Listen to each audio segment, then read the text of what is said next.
Hi, James Askew. How are you? Afternoon there, Jason. Very well, thank you.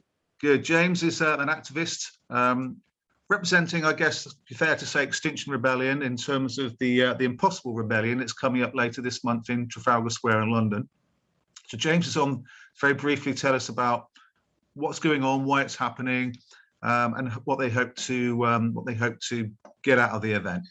Over to you, James. Well, there have in the last few years been a number of concerted attempts to try and basically tackle the issue from the ground upwards, which is getting the mobilised revolutionaries and evolutionaries of British society up to London. And I know this has caused, outrage in some quarters, but a lot of positivity in others, because it does mean London comes to a standstill. The whole thing's blockaded. The points are being made, the marches, the rallies being organised. It becomes a very evolutionary movement standing against a clearly totalitarian and corrupt government. And unfortunately, this far into the climatic emergency that they themselves declared have done simply nothing or next to nothing to actually tackle the problems we're facing.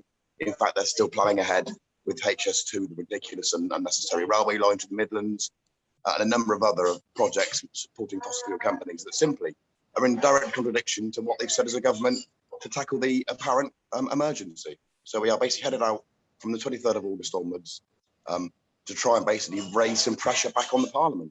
They've been on holiday all summer. I'm not entirely sure they deserved a holiday, but they have had themselves one.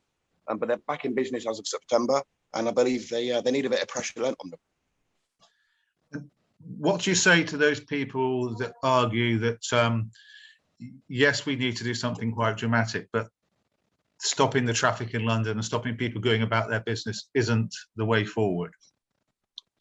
I can understand from a personal standpoint, it will upset people. It will see people stopping people getting to work, but on low salaries, are having their lives disrupted. I can see the extra carnage is being caused, but the basic line is, without this being dramatically approached in a more radical measure by the entire government, not just British government, but the French, the German, the Japanese, the Chinese, the American, all at the same time, all conscientiously fighting this problem, then we are as good as the dinosaurs, my friend.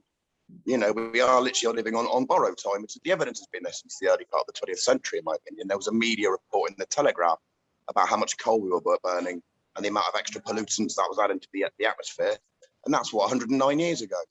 The science has been there for well over a century. It's certainly been warned about for the last 50 to 60 years on a yearly basis by the leading, scientists who are involved in the environmental factors. So I think, again, I know it'll upset a few people, but if they hadn't called it global warming, if they'd called it global, your life will end in 20 years, this is a total disaster, I think maybe people would think it more seriously.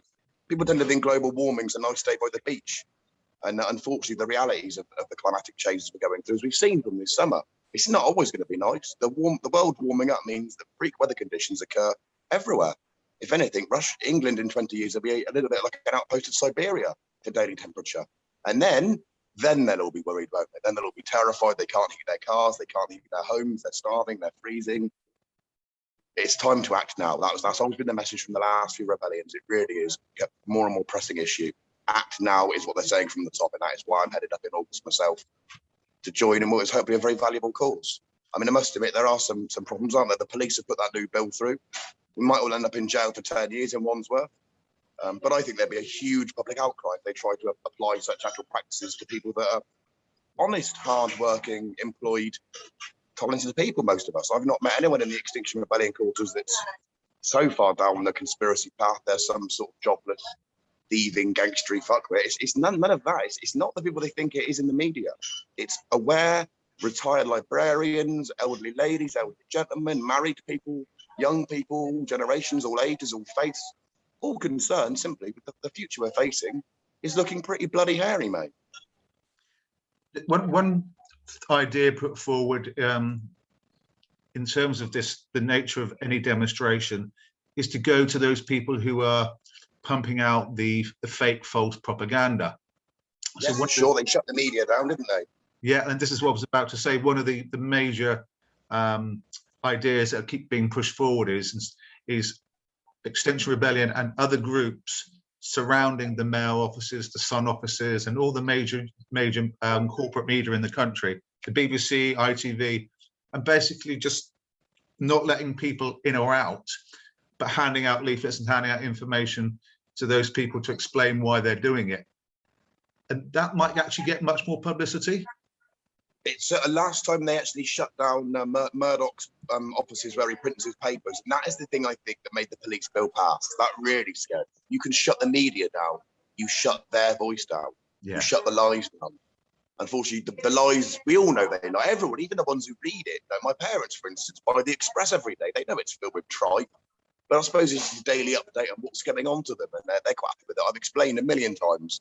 I can't listen to their opinions on politics since they still read the same Beano cartoon Nazi rag every day, but it is what it is. I don't really think, even, the Guardian, as much as I respect the journalism beyond the Independent and the Guardian and the Observer, they're definitely like on their own agendas themselves, aren't they? They're definitely firmly left-based. It's very hard to find a newspaper with an open-minded spectrum, engaging all points.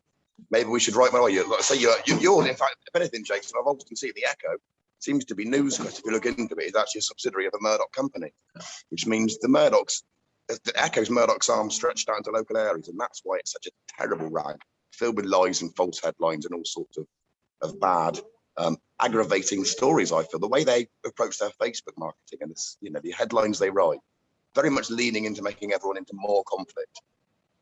So I do appreciate what you do at the Dorset Eye there. It's a far superior publication for the local news. Thank you. Just to finish off, then, ultimately, if you could sit there now and identify what you hoped, one or two things you hope to really gain from the experience at the end of August in terms of the Impossible Rebellion, what would it be? Well, what would be your dream outcome? From previous revolutions and rebellions, we've already gained the sense of unity and comradeship that is out there in modern British society. The media won't tell you, but there are hundreds of thousands of people disenfranchised, angry, and just simply have lost entire faith in their government. If we unify enough of them together, then we must always stand as a united front. That people must always be more strong than the politicians. There's certainly a lot more of us, and they are elected to serve our interests. We should never forget they are elected by us to serve the interests of the people. A system that seems to have largely since 1979 been completely and utterly eradicated, and they're there as career gravy train corporate stooges, as you were. So really, the only good result here is if we can actually get some major headway into the channels of Parliament and Lords.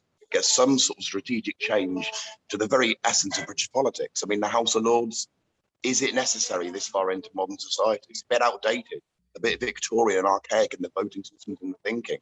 Maybe the Citizens' Assembly could replace it. Maybe we could finally initiate proportional representation across all houses. We could put a few simple tweaks in that wouldn't destroy democracy. It may, in fact, revoke and restore democracy in this country and give us a fair chance at getting out of the current jam we're in.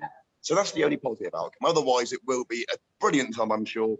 But sadly, without getting the people in number 10 to listen to anything, then it is sadly going to be a waste of time. We have to bombard them. We have to keep shutting the media down and keep placarding outside their offices to let them know the strength of British sentiment to how we feel against their mismanagement. I mean, they should all, in my opinion, be at The Hague on criminal charges of nepotism, corruption, and sleaze. They've literally murdered hundreds of thousands of people through incompetence and nepotism the last year and a half.